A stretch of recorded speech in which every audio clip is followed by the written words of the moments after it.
How's it going, guys? Sharblocks here. In this video I will be showing you guys how to get the chaotic top hat from the Roblox Ready Player 2 event. Now this one is kind of easy.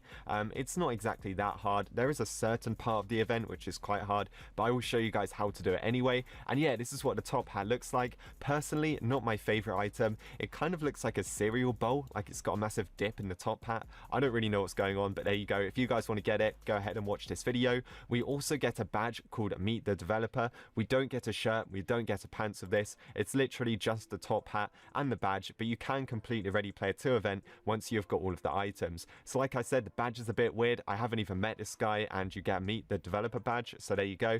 And the game that we want to play to get this stuff is Dungeon Quest. So what we're going to do is jump into a server. I will show you guys exactly what we have to do. Like I said, it's not that hard, one of the more easy items. Go ahead, join the server, and I'll show you guys what we have to do. Alright guys, so once we're inside the server of Dungeon Quest, we actually have to collect all of the colored gems, but we have to collect them in order. And the first one is red. So what we're going to do is run over the bridge. We're going to run all the way down here. I did this on a VIP server, and I also sped the gameplay up so it's not boring. But here is the red gem. We're just going to walk into it, collect it. The next one we have to get is this yellowish golden kind of gem. If you see any other colors on the way, ignore them because you want to get them in order. So we're just going to run all the way over here. We're going to run to this big castle wall or shop or whatever it is, and we are going to find the yellow gem. Now what we've got to do is find the gem which is just here by the trees. This one's kind of like a dark blue kind of color, maybe a purple a little bit, but we want to select this one. Now what we need to do is run over here because we need to go to the waterfall. We actually need to swim underwater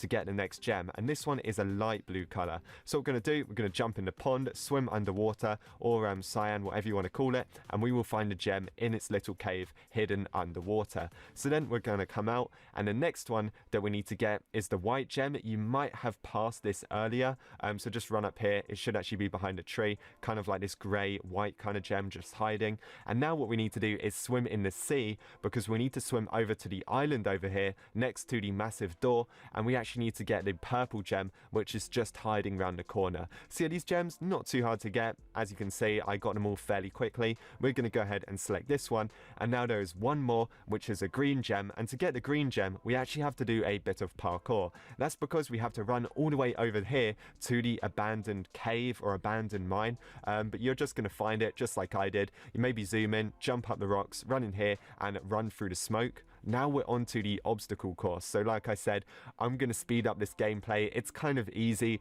reminds me of those classic Roblox obbies that you used to get like 5 years ago. But anyway, just jump over all of these parts. We want to get to the mine tracks, and then there is actually the green gem or the emerald gem which is hiding inside of this hidden kind of like cave room. So just run up to it, collect it. You don't have to click it, literally just walk into it. And now what you guys have to do is run out of this cave and just jump all the way down. We are now done with the obby. You don't have to complete it. Run out, go back through the smoke, and just get out of the mine. Now this bit is probably the hardest bit. I think this is going to be kind of hard for kids. What you have to do is actually look at all of the 5 lights. They will be flashing, and there's going to be some type of secret code, and you have to write it down in order.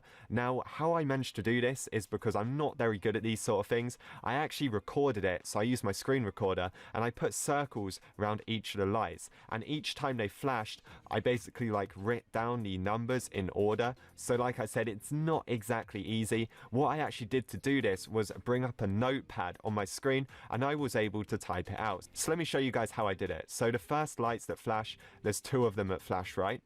And then again on the second part there is 2 that flash. Then there is 3 which flash. Then there is another 2 which flash. Then there is 5, so all of them flash together, and then the last one is 4. If you do it in that order, you're going to get a secret code, but keep in mind the code is going to be different for everyone watching this video. And now what we need to do is run over, and we need to find the waterfall again, but this time we need to find the secret control panel which is on the door, and we need to enter in the code. So mine was 22, then it went 3, then it went 2, 5, 4. Click on the green arrow, and we're going to get teleported into the secret boss level.